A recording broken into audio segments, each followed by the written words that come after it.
नमस्कार दोस्तों, YouTube channel के पढ़ता है भारत में मैं एम.आई. भूषण आपका स्वागत कर रहा हूं। दोस्तों, आप किसी भी एग्ज़ाम की तैयारी कर रहे हैं, चाहे वो आरआरबी, एनटीपीसी, एसएससी, सीजीएल, पहले पूरे वीडियो को ध्यानपूर्वक देखिए, एनालिसिस कीजिए। अगर मेरे चैनल के माध्यम से आपको कुछ भी सीखने को मिलता है तो चैनल को सब्सक्राइब कर लीजिए और बेल आइकन को प्रेस कर लीजिए। तो चलिए स्टार्ट करते हैं क्वेश्चन आंसर का सिलसिला। पहला क्वेश्चन है कि निम्नलिखित में से कौन सा कथन ठीक है, यानी सही कथन है। तो इसका सही आंसर है ऑप्शन ए, यानी कि कोणार्क का प्रसिद्ध सूर्य मंदिर नरसिंह देव प्रथम द्वारा बनाया गया है। अब दोस्तों, आपने सोचा कि मैं 181 नंबर क्वेश्चन से स्टार्ट किया, इसका मतलब तो साफ है ना कि मैंने 1 से लेकर के 180 तक के क्वेश्चन को कंप्लीट करवाया है। हिस्ट्री के प्लेलिस्ट को चेक कीजिए, वहां पे आपको मिल जाएगा। इसका थोड़ा सा डिटेलिंग्स कर लेते हैं हम लोग। उड़ीसा स्थित कोणार्क मंदिर सूर्य देवता को समर्पित है, जो सामान्यतः काले पैगोडा के नाम से जाना जाता है। देखिए, आपके एग्जाम में एक क्वेश्चन बन के आता है कि निम्न में से कौन काले पैगोडा के नाम से भी जाना जाता है। तो ये उड़ीसा का कोणार्क मंदिर। इस मंदिर का निर्माण 13वीं सदी में गंग शासक नरसिंह देव प्रथम ने 1236 से 1264 ईस्वी द्वारा बनाया गया था। इस मंदिर के आधार पर 12 पहियों या चक्र निर्मित है। 12 चक्र 12 राशियों के प्रतीक हैं और सूर्य के 7 घोड़े उसकी किरणों के रंगों के प्रतीक हैं।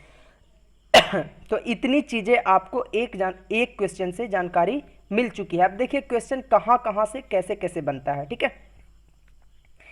नरसिंह देव वर्मन का शासनकाल कब से कब तक था? तो 1236 से 1264।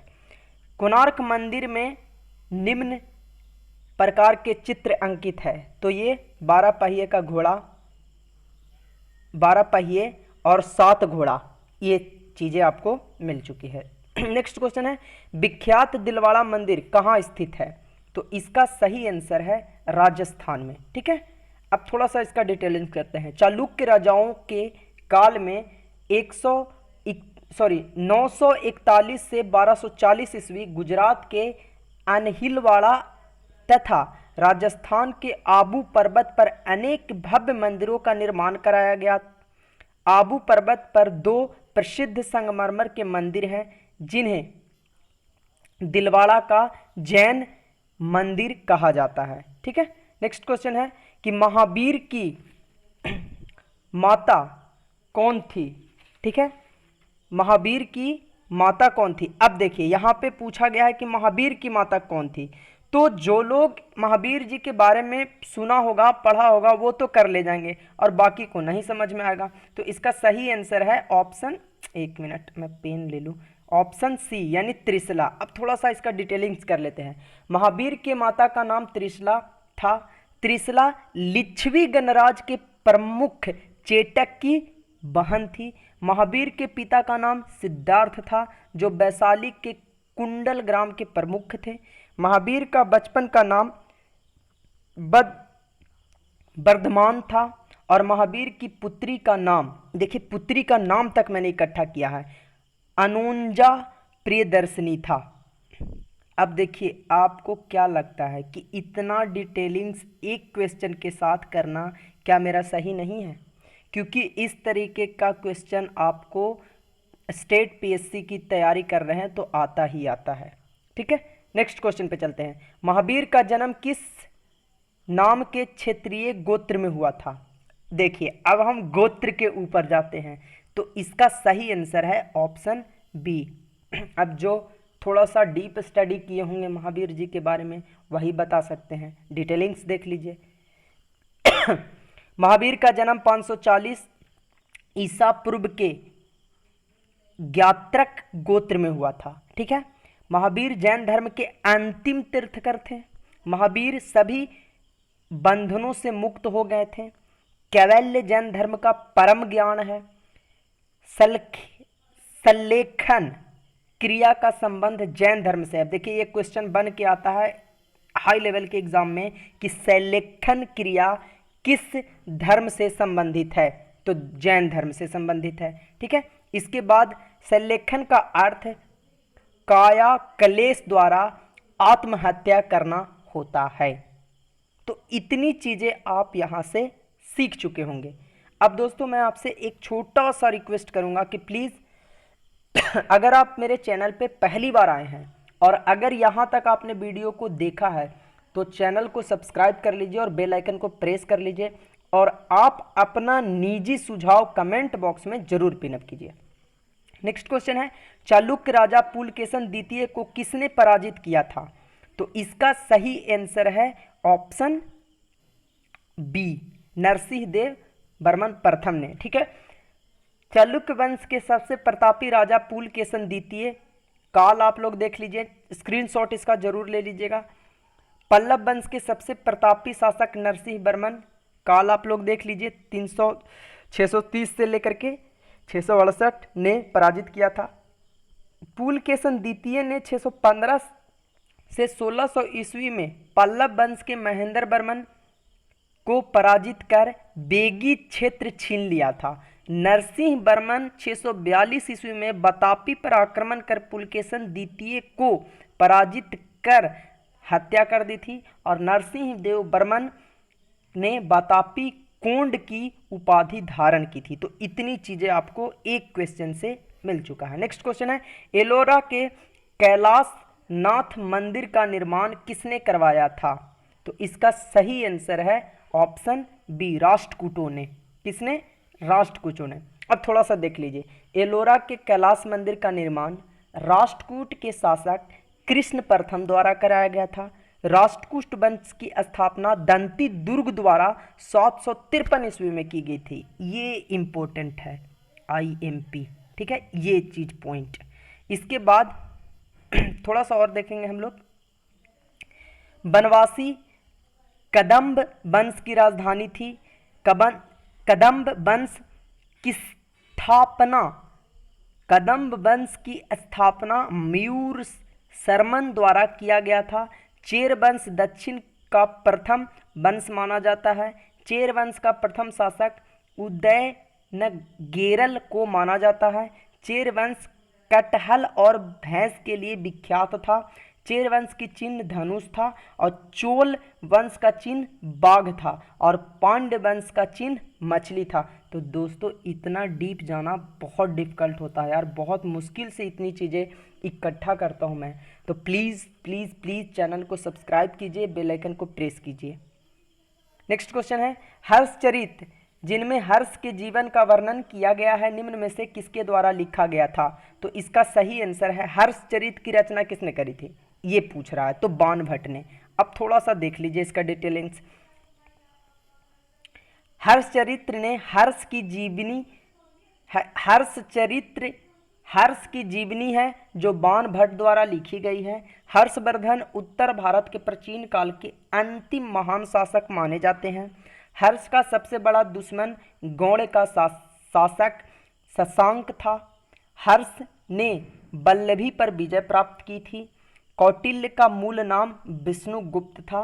कौटिल्य गोत्र का अर्थशास्त्र पुस्तक लिखी। जयदेव लक्षण सेन के दरबार में रहते थे और जयदेव ने कौन सी बुक लिखी थी?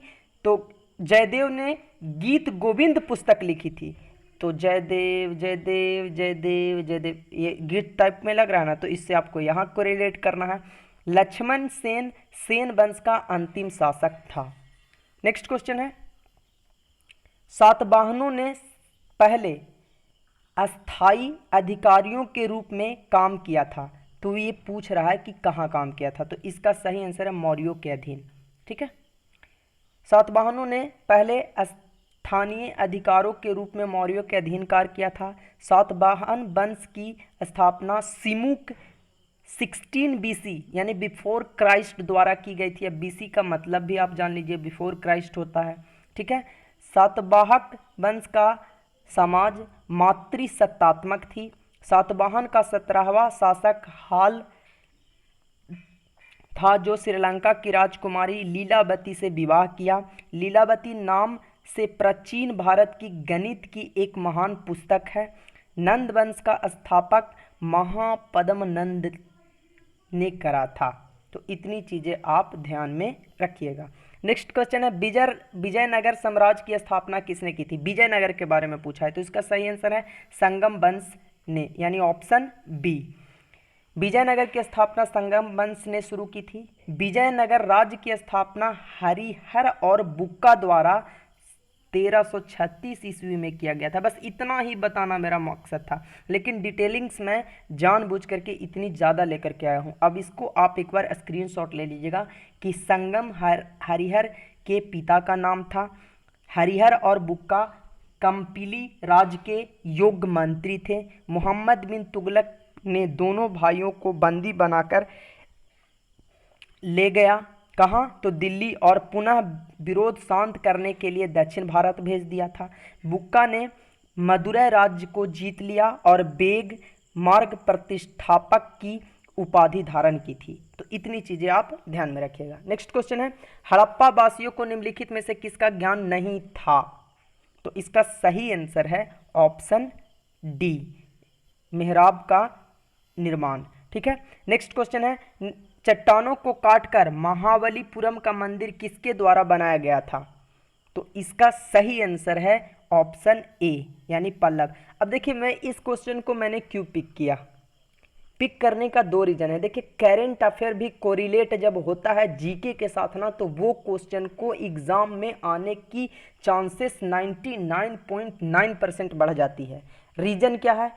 अब से कुछ समय पहले, यानी कुछ मंथ पीछे चले जाइए, तो उस समय में हुआ क्या है, अपने भारत के प्रधानमंत्री नरेंद्र मोदी जी और चाइना के राष्ट्रपति शी जिनपिंग दोनों की मीटिंग हुई थी। कहाँ? तो आपको याद होगा महाबलीपुरम में।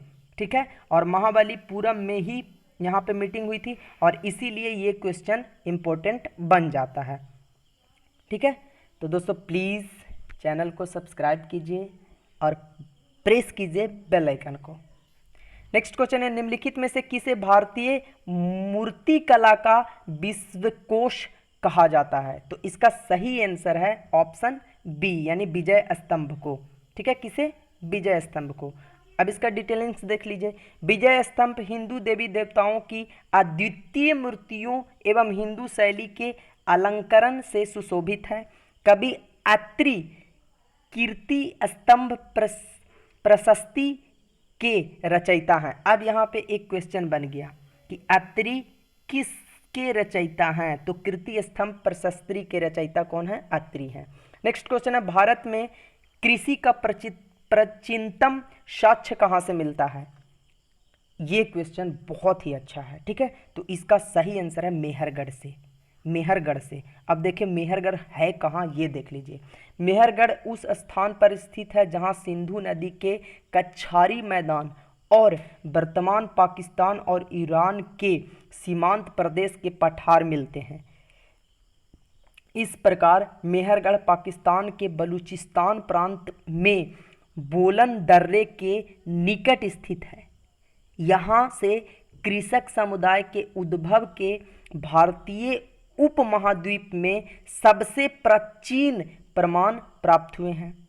यह स्थान अस्थायी मानव आवास के रूप प्रयुक्त हुआ तथा संभवतः 7वीं सहस्राब्दी ईसा पूर्व में यहाँ एक मानव बस्ती अस्तित्व में आ गई थी। तो इसका डिटेलिंग कुछ इस प्रकार हुआ। नेक्स्ट क्वेश्चन पे आइए।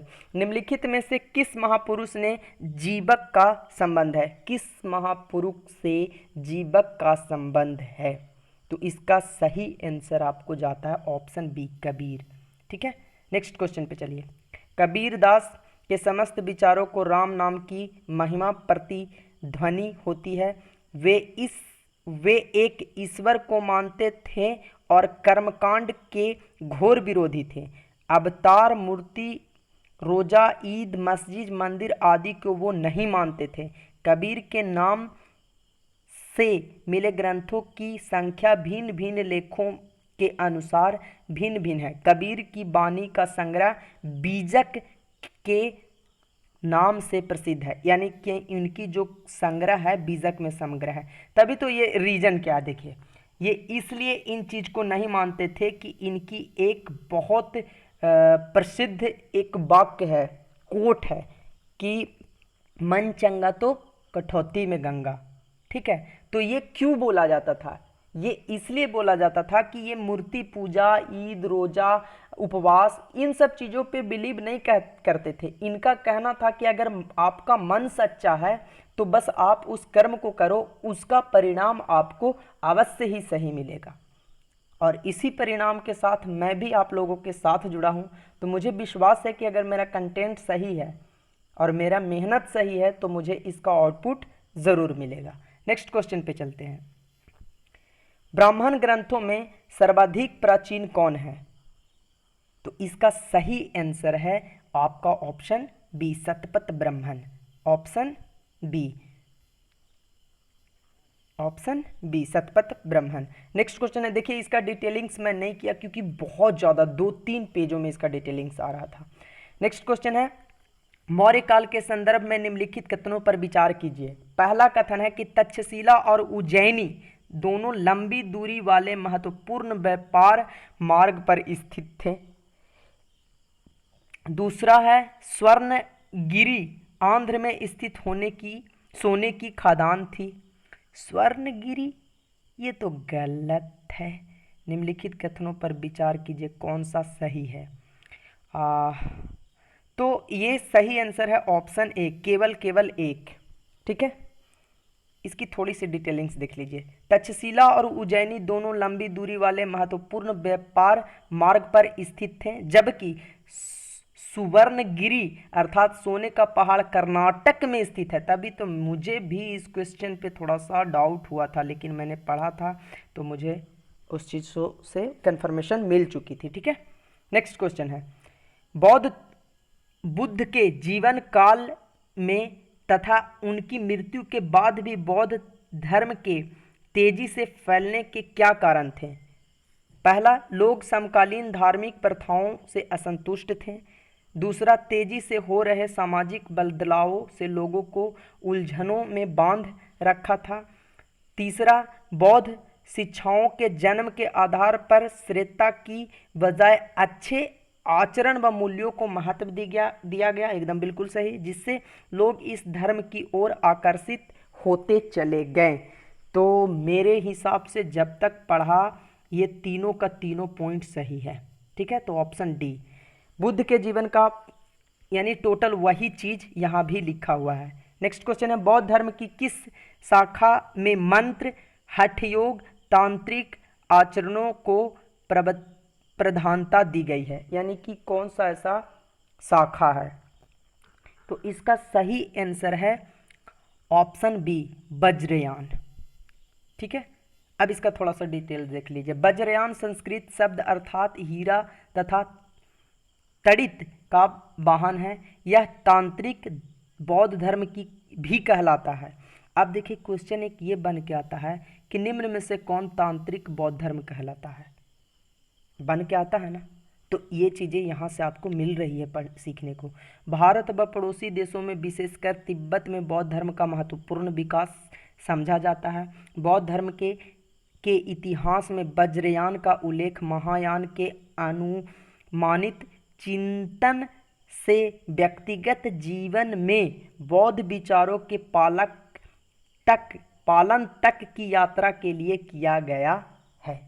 नेक्स्ट क्वेश्चन पे चलिए, स्क्रीनशॉट ले लीजिए पूरे के लिए आप। नेक्स्ट क्वेश्चन है, निम्नलिखित में से कौन सम्राट अशोक के पिता थे?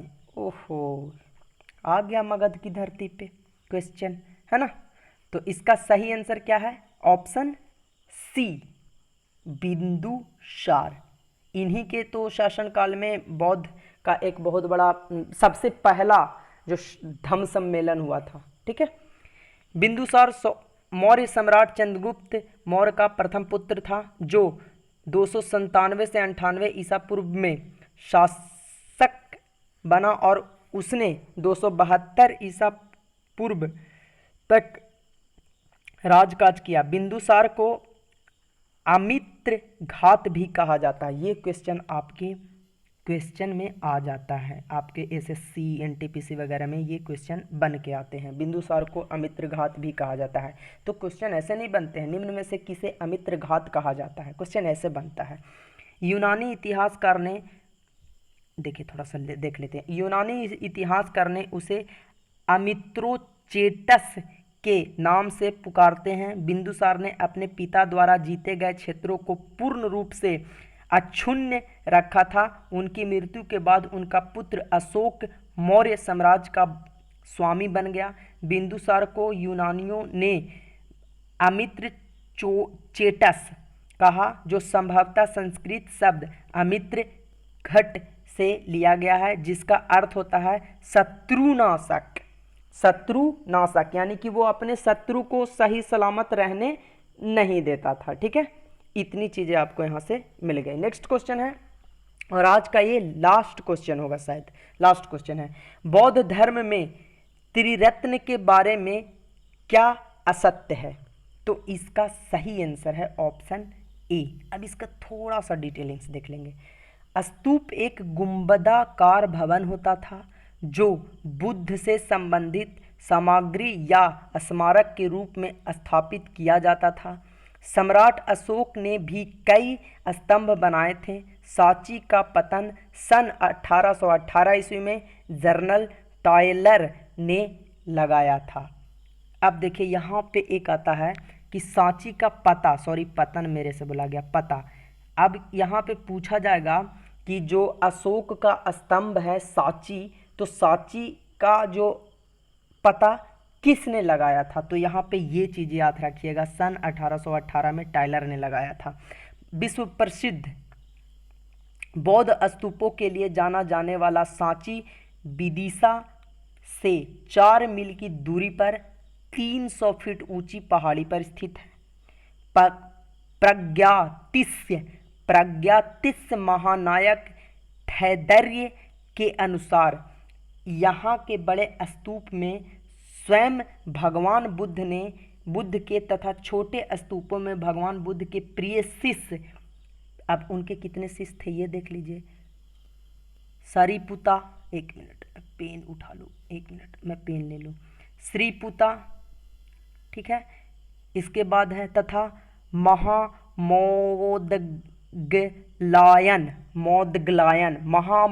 महामोदग्लायन समेत कई अन्य बुद्ध भिक्षुओं के अवशेष रखे हैं, यानी कि उनके शिष्य आनंदे थे, इसके बाद सरिपुता थे, और भी थे, 9 थे। जब मैं बहुत जल्द आप लोगों के लिए ही बोध गया जाने वाला हूँ और बोध गया जाऊँगा तो इसकी एक शॉर्ट फिल्म बनाऊँगा, ठीक है। और शॉर्ट फिल्म को बनाने के बाद मैं उस वीडियो को अपलोड करूँगा अपने चैनल पे, और मैं आपको बताऊँगा कि ये बुद्ध भगवान की मूर्ति रही और यहाँ पे इन्होंने सच्चा ज्ञान प्राप्त किया था। मैं तब जो जो इम्पोर्टेंट पॉइंट बन के आते हैं वो मैं पूरी तरीके से वीडियो के माध्यम से बता दूंगा, ठीक है।